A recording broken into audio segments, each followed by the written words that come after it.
You believe you are the customer. You watch the video. You click the link. You buy the course. You believe you are purchasing a roadmap to wealth. But in this economy, you are not the consumer. You are the raw material, and you have just entered the factory.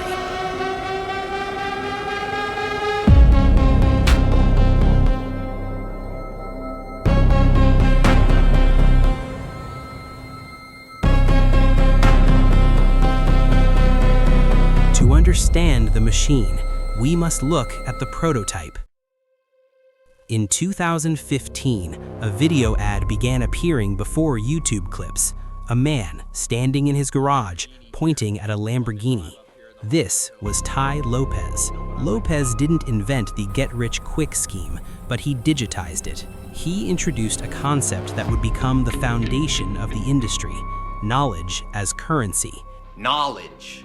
In fact, I'm a lot more proud of these 7 new bookshelves that I had to get installed to hold 2,000 new books that I bought. He argued that you didn't need experience, you didn't need a degree, you just needed to buy the summary of the experience. But critical investigations suggested a different reality.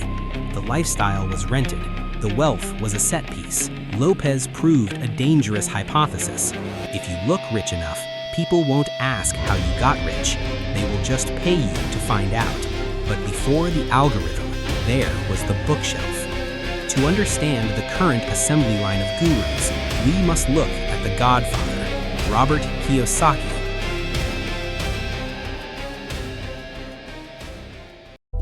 Kiyosaki, he isn't just an author, he is the architect of the modern financial gospel.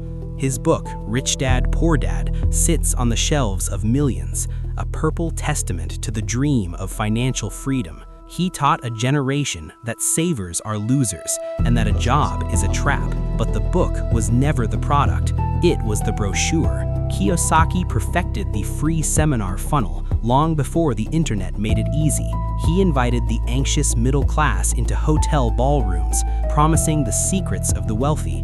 But once inside, the education stopped and the extraction began. Rich Dad says it doesn't take your money to make money. It takes somebody else's money. Is there any risk to raising my credit card? Because my dad always told me, Were you here while I was doing all this, or you were out? No, I was here, but I know my dad has always said to me it's not a good idea to have it too high. Is your dad wealthy? He's okay. Do what I tell you to do. The mechanism was ruthless. The free seminar led to a 3-day workshop. The workshop led to advanced mentoring, and the mentoring cost tens of thousands of dollars. Attendees were frequently told to call their credit card companies during the lunch break to increase their limits, literally investing in high-interest debt to learn how to get out of it. And the foundation of this empire, a man who likely never existed. Kiyosaki eventually admitted that Rich Dad, the wise mentor who supposedly taught him everything, was a composite character, a fiction.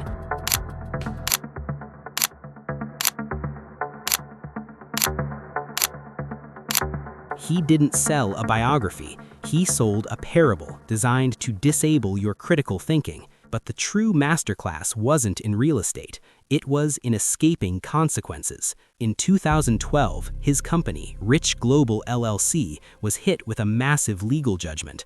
A court ordered him to pay nearly $24 million to the Learning Annex, a former partner he had allegedly stiffed on profits. Most people would be ruined by a $24 million debt. Kiyosaki simply filed for corporate bankruptcy. He didn't pay the money. He let the company die, while his personal fortune remained untouchable. This is the dark reality of the Godfather. He proved that you can preach financial genius while your own entities go bust. He taught the industry its most valuable lesson. The ultimate asset isn't gold, or real estate, or stocks. It is the ability to privatize your profits and socialize your losses. Once this model was proven, it was time to scale. If Lopez was the prototype, Grant Cardone was the industrialist.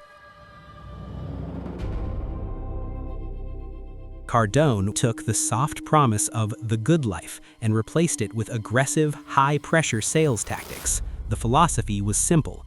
Poverty is not a circumstance. It is a moral failure. Cardone urged his followers to liquidate their savings, to go into debt to invest in his funds. But in 2021, a class action lawsuit alleged that Cardone Capital had misled investors, promising guaranteed returns, a violation of SEC regulations.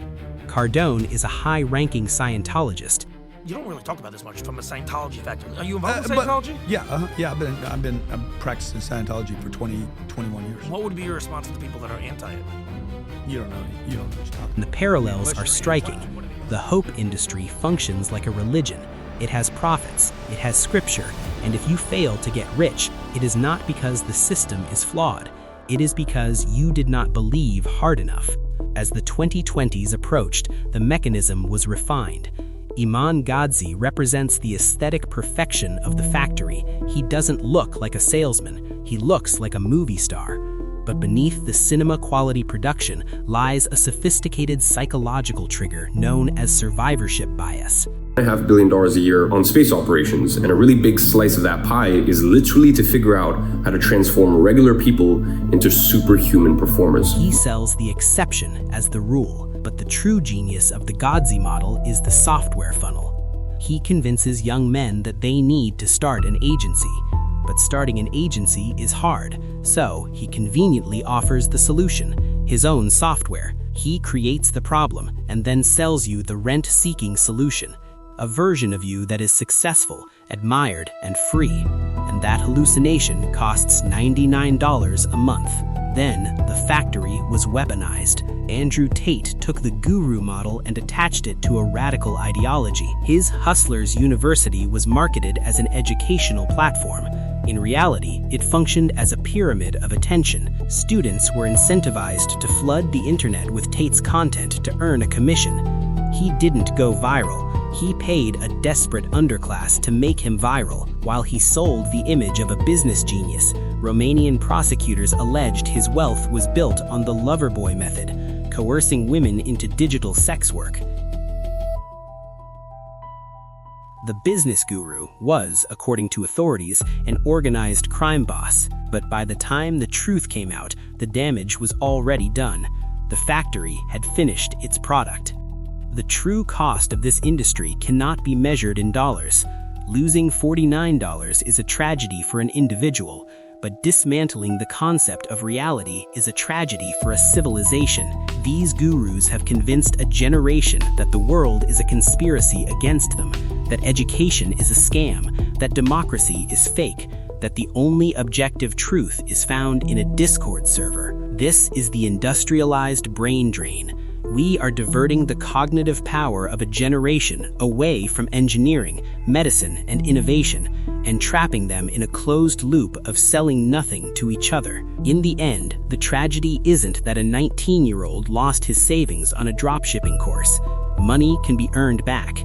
The tragedy is that he lost his grip on reality. He has been trained to look at a university and see a prison, to look at a job and see slavery, to look at his own community and see competition. The gurus didn't just sell him a PDF, they sold him a pair of glasses that makes the real world look unbearable. And once you put those glasses on, it is very, very hard to take them off.